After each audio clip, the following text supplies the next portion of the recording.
The Safari was a serious setback for Lancia in their bid for the championship, but they had won the Rally of Portugal in March and so kept a comfortable lead.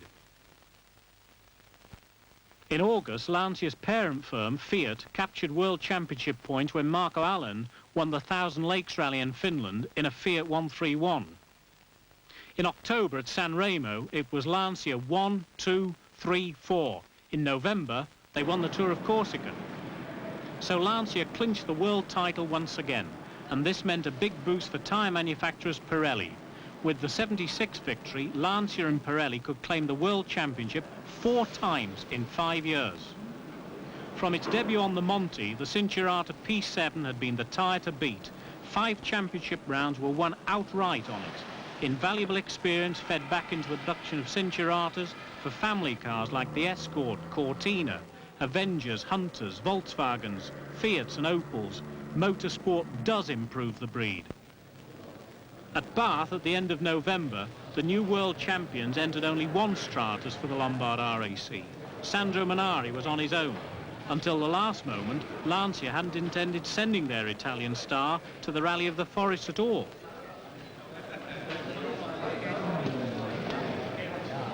Well, they're still coming in. Sandro had been due for a rest after winning the world title, but when Valdegaard signed with Ford for 1977, Minari was told to take over his RAC Stratus. Was Minari worried by the loss of his Swedish teammate? No, it's okay. I think it's, for me, you know, I think it's not, there is not a difference. I like to be only with one car, because like this, the service, they can do it better, the work on the car, only one car.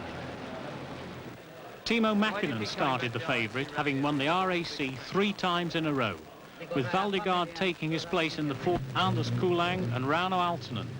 Like Opel, Fiat were again on Pirellis, and they adopted a narrow version of the P7 for the deep grooves of the forest stages. Fiat's flying Finn, Marco Allen, said why he liked the RAC. For me, Serra says best rally in drivers. Why? No training and secret. All places new. Simo Lampinen on the advantages of narrow tyres.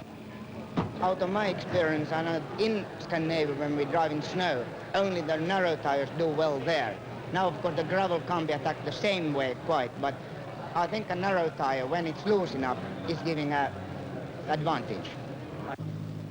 Tyres, fuel, electrics, components. The rally circus had come to town for the final big show of the year. The entry was spectacular. Over 200, of which the first 30 were top internationals and 8 national champions. The cars, Lancia, Opel, Saab, Toyota, Datsun, Fiat, Mercedes, Triumph, Chrysler, and 73 Ford Escorts. The city of Bath was at home to 18 countries from east and west as the start drew near on the last Saturday in November.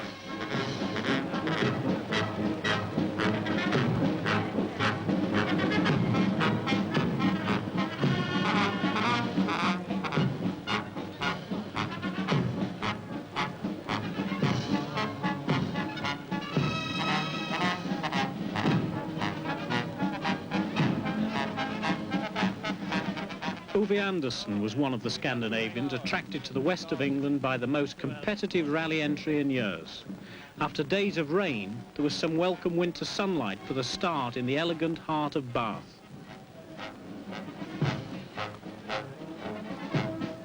Per Inge Wolfridsson was in the checkered flag Stratus.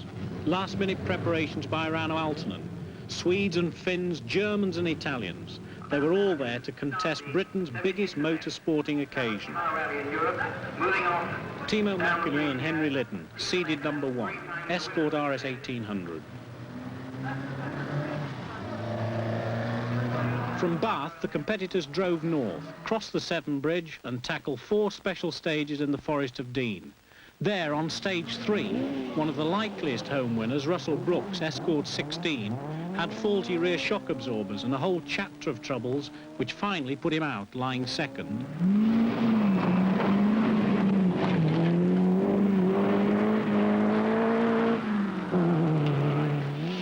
Mia-Fioris on their first outing in Britain showed they're a force to be reckoned with. This is the Varini and Russo 131.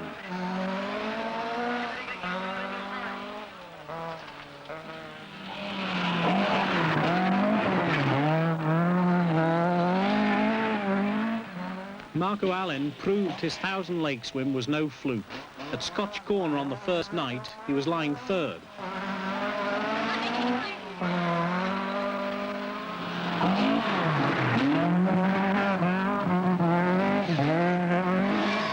Roger Clark's Escort never missed a beat, and the king of British rallying was at his best.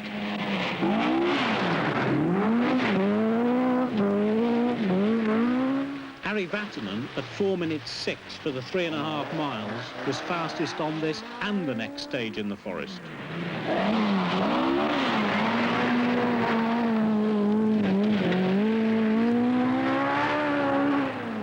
Opels had an unhappy RAC, getting only one car through all 76 stages.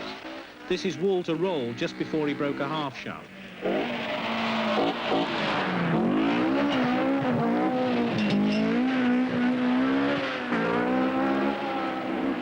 Tarmac specialist Bocelli had his problems on the loose stages, losing a wheel on one of them, but he proved the potential of the 131 and was Fiat's best finisher, 10 seconds outside the top 10. Jean-Luc Terrier, this time in a Toyota. Sandro Minari won 5 stages and kept the Alitalia Stratus in one piece for 4 days and 2,000 miles. Quite an achievement if it's true that the Italian prefers pace notes and practice to blind rallies like this one.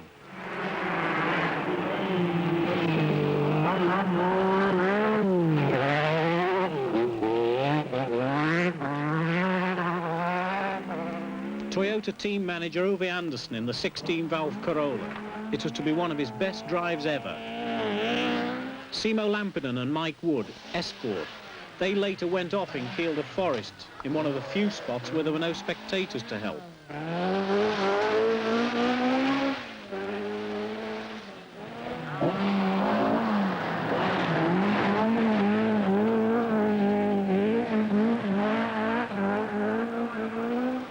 Tony Fowkes, Escort, showing his best form of the year, but he went off the road and out of the rally on the last night in Wales.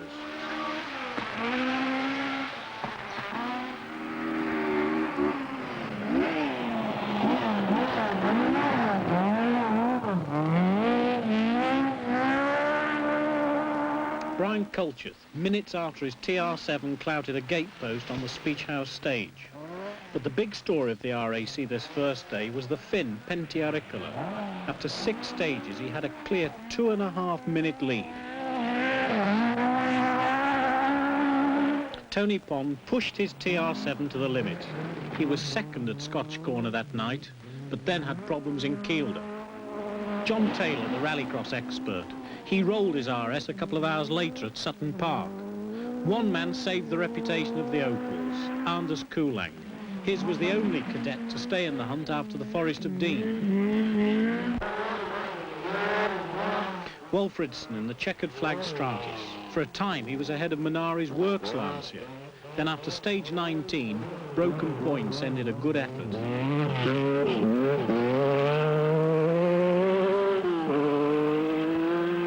Timo Mäkinen had rolled his Escort on the previous stage. Perhaps he was trying too hard for that 4th consecutive RAC victory. He soon retired.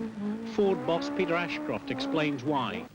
Timo had a roll on the 2nd stage, and then on the 3rd stage something went wrong with his axle, we think due to the roll on the 2nd stage.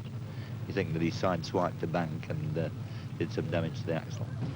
Bjorn Valdegaard, the man who took Timo's place in the Ford team for 77, arrives at the Kirkbride rest stop near Carlisle with a bent strut. How long have you got here? Huh? How long have you got here? When? How long? Hasti will come and tell you. I think it's quite a long time. About 1 hour. It was 7 on Sunday morning, and the rally was nearly 24 hours old. Roger Clark had been driving carefully, but his gearbox had become a bit sticky, and the mechanics decided to play safe and change it, together with the clutch. Sockets or keys. Sorry? What job are you on? Yeah. We're just changing the gearbox because we have a selector problem, but nothing very serious. It's just clicking when it's going into gear. How long did it take you? Oh, it'll take us about 20 minutes. Ford and Dunlop talk about tyres for the Lake District. The same kind of thing goes on between Pirelli and Fiat, still in for the team prize with good stage times from Verini and Bocelli. Pirelli's Gianni Garibaldi says rallies make tyre development faster. Really, we spend a lot of time, but not really lots of money. I think that if you compare the money spent for doing the same in the laboratory, I think it's a little less. Because if you start to make this in the laboratory, they have lots of time for thinking and to developing, and then must to send outside to make all the tests. In rally, you have the big laboratory possible to found, and the stress of the tires is concentrated in narrow time. 5, 4, 3, 2, 1, go!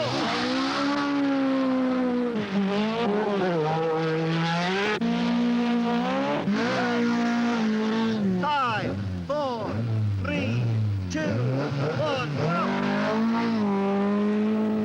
Pentti Aricola changed a wheel bearing at Kirkbride, but he was still the rally leader by over 2 minutes.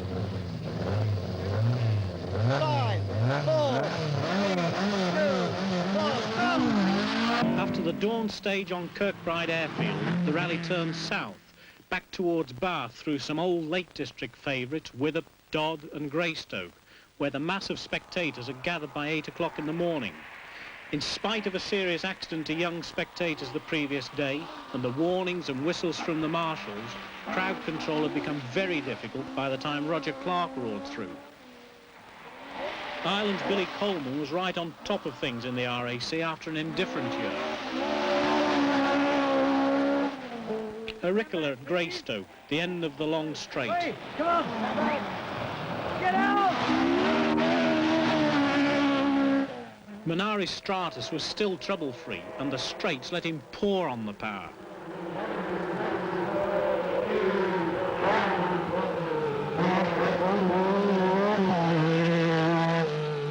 Verini's Arbath 131. He would go on to win the Vauxhall and Bewdley stages by a second, and Porlock by 4 seconds from Roger Clark.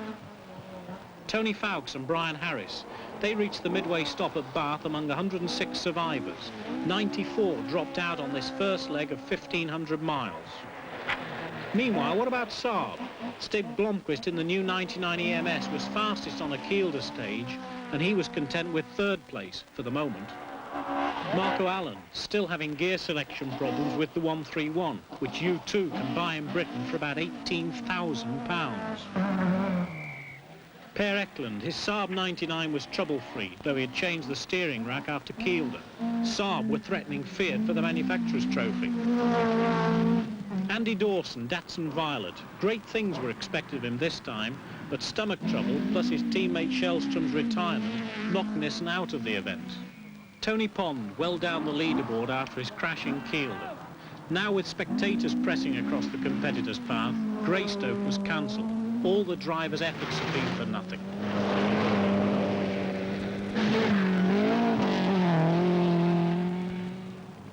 In wind and rain next morning at the faraway countryside park, animals outnumbered spectators. 2 Dorset stages had been cancelled because of flooding, so drivers were still fresh from their overnight rest in Bath. What was Aricola's lead now, as crews came in for lunchtime service? Do you know how far you're leading the rally? How many seconds? We are about 2 minutes and 40 seconds or something like that. Still. What is going to be your problems from now on? Is the car all right? The car is all right. It's not any problems now. I hope not in future. Which other driver are you watching closest?